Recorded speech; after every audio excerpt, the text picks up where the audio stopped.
The tower defense genre has become an unexpected leader in the casual games market, mostly due to the success of the iPhone. Chances are that you've played one by now. You either thought the game was absolutely pointless, or addicted to a fault.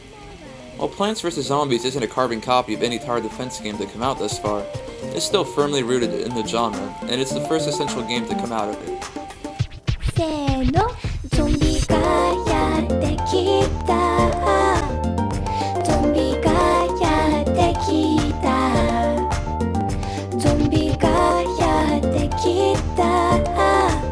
ゾンビは出ていた。ゾンビは怖いから。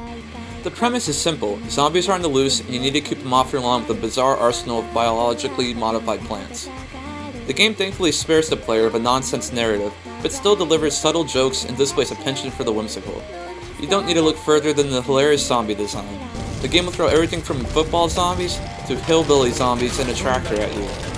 There isn't too much dialogue, but a few lines from Crazy Dave and the post-it notes left by zombies lend themselves to some much-needed comic relief in between the hectic levels. The game is presented in isometric view, not common in similar titles, but all the other conventions of the tower defense genre are here. You start each round by setting up defenses in hopes of surviving numerous waves of zombies. Each plant costs solar energy, so you usually start the round by filling the far end of the lawn with sunflowers, which will resupply you. Other plants include a variety of pea pods that fire ammunition, mines, and even melon catapults. There are many plants to choose from, but I would imagine every player has their ideal setup with different variances. Most plants are given to you as you progress in the game, but some of them you have to buy with money received from defeating the more challenging zombies. The game's biggest problem is its length, although I'm never one to fault a game for leaving me wanting more. Like Peggle, the last major entry in PopCap's canon, there are many extra survival modes, mini-games, and puzzles to keep you playing. Even the 10 levels of the main campaign and extra modes won't last you more than a weekend though. Given how addictive clearing your lawn of obnoxious zombies can become, that weekend will more likely be the entirety of a Saturday night. PopCap games have always pulled in a crowd due to their high production values, high for the casual games market at least. Plants vs. Zombies is definitely the flop to Peggle, and less an improvement. The music is excellent, the art direction is distinct and welcoming, the controls and UI are uniformly solid, and the little sound touches will remain with you no matter how trivial they may seem. This is a perfect example of how a game can play to the casual gamer without looking like a budget title.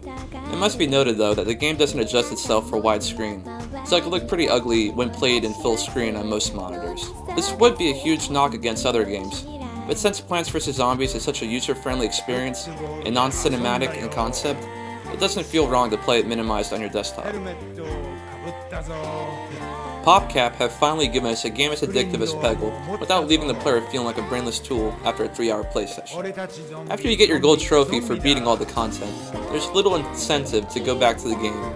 If the game is so fun and addictive, you may play the entire campaign again, just for the hell of it. Perhaps PopCap didn't anticipate how vivacious people's appetite for more content would be, but hopefully they'll address this issue with new content and a raised difficulty setting later in the year. For now, Plants vs. Zombies will remain a schoolwork distraction and one of 2009's best titles. I like your tricycle. Dirt powder on my head.